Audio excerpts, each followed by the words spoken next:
शकुनी महाभारत के एक ऐसे पात्र हैं जिसे लोग शक की नजर से ही देखते हैं। शक किसी गलत काम का नहीं बल्कि षड्यंत्र का।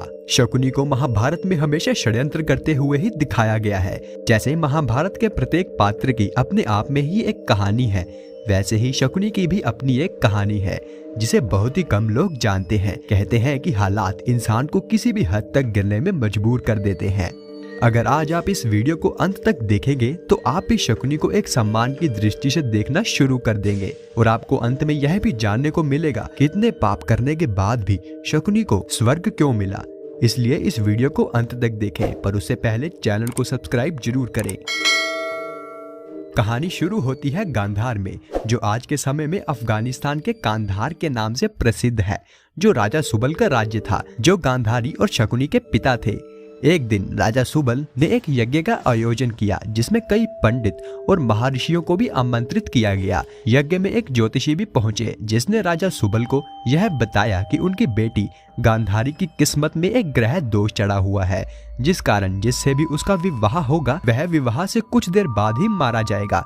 राजा सुबल यह सुन काफी दुखी हुए। गांधारी जो राजा सुबल की इकलौती बेटी थी और उन्हें बहुत ही प्यारी भी थी, गांधारी के भविष्य को सुधारने के लिए राजा ने उनका विवाह एक बकरे से कर दिया और फिर उस बकरे की बलि चढ़ा दी गई ताकि उनकी बेटी के सिर से यह दोष हट जाए।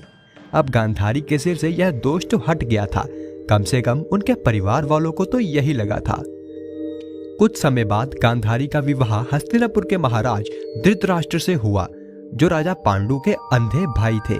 गांधारी जो गांधार में अपनी सुंदरता के लिए जानी जाती थी, खास तौर पर उनकी सुंदर आंखों के लिए, गांधारी ने उसे अंधकार में धकेल दिया था जिसमें धृतराष्ट्र जी रहा था। इस बात से शकुनी बिल्कुल भी खुश नहीं था। सब कुछ ठीक रहता अगर धृतराष्ट्र को गांधारी के पहले विवाह के बारे में नहीं पता चलता। वह दिन आ गया जब धृतराष्ट्र को अपनी पत्नी गांधारी के पहले विवाह के बारे में पता चला। उसे ऐसा लगा कि उसके साथ विश्वासघात हुआ है। वह अपराजित अजय हस्तिनापुर का महाराज था, आखिर उसे कोई कैसे मूर्ख बना गया। वह इसे बर्दाश्त नहीं कर सका। राजा सुबल और उसके पूरे परिवार को काल कोठरी में डाल दिया और उन सभी को यह सजा दी गई कि उनके पूरे 100 सदस्यों के परिवार को दिन में केवल एक बार एक मुट्ठी अन्न खाने को ही दिया जाए। एक मुट्ठी अन्न से भला पूरे परिवार का पेट कैसे भरता, यह सोचकर ही यह दंड दिया गया था ताकि वह सभी मारे जाएं। राजा सुबल ने यह सोचा कि अगर मैंने अभी कुछ नहीं किया तो मेरा पूरा परिवार ही मर जाएगा। तो उसने एक उपाय सोचा कि हर एक दिन अगर किसी एक को एक मुट्ठी अनाज खाने को मिल जाए तो वह जिंदा बच जाएगा।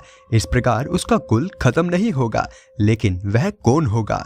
खुद राजा सुबल, उनका बड़ा बेटा या अन्य कोई और? सुबल ने अपने बेटों की परीक्षा लेने के लिए सोचा, यह जानने के लिए कि उनमें से सबसे ज्यादा बुद्धिमान कौन है और जो अपने पूरे परिवार का बदला ले सके, क्योंकि वह जानता था कि उसका समय अब आ गया है। सुबल ने कुछ सोचा और एक हड्डी ली और हड्डी में से एक धागा डालने को अपने पूरे परिवार के सदस्यों को कहा, लेकिन सभी इस काम में विफल रहे। लेकिन शकुनी ने धागे की एक तरफ अन्न बांधा, दूसरी ओर से चींटी को। अन्न के पीछा करते चींटी एक से दूसरी ओर चली गई और चींटी के साथ ही धागा भी हड्डी के एक तरफ से दूसरे तरफ चला गया। इस तरह सबसे छोटे राजकुमार शकुनी ने अपनी बुद्धिमानी दिखाई और पूरे परिवार में से वह बच गई। उसने एक एक करके अपने सारे भाइयों को मरते हुए देखा और अंत में अपने पिता को। राजा सुबल जब अपने अंतिम समय गिन रहे थे तो उन्होंने धृतराष्ट्र से शकुनी को आजाद कराने की विनती की और धृतराष्ट्र ने शकुनी को आजाद करा दिया। और इसके बाद यह धृतराष्ट्र की सबसे बड़ी गलती कहलाई। शकुनी द्वारा ही महाभारत के युद्ध में कौरवों को धकेला गया। शकुनी ने वह किया जिसके लिए उसे जिंदा रखा गया था, अपने वंश के विनाश का बदला लेने के लिए। और अंत में पांडवों द्वारा धृतराष्ट्र के एक भी पुत्र को नहीं बख्शा गया। शकुनी को कोई भी एक अच्छे इंसान के रूप में नहीं देखता, पर यह कहा जाता है कि शकुनी को अंत में स्वर्ग नसीब हुआ था, क्योंकि शकुनी ने अपने मकसद को पूरा करने के लिए अपनी जान भी दे दी थी। और जो कुछ भी उसने किया वह अपने परिवार और गांधारी के साथ हुए अन्याय के चलते किया। यह ही नहीं बल्कि एक पूरा मंदिर शकुनी के सम्मान में बनाया गया था केरल में। तो दोस्तों, यह था आज का वीडियो। उम्मीद है कि आपको वीडियो पसंद आया होगा और ऐसी ही वीडियोस का आनंद उठाने के लिए हमारे चैनल को सब्सक्राइब जरूर करें और साथ ही साथ नोटिफिकेशन बेल आइकन प्रेस कर दें ताकि फ्यूचर में मैं जब भी वीडियो डालूं वह आप तक पहुंच सके। इस वीडियो को देखने के लिए आपका धन्यवाद।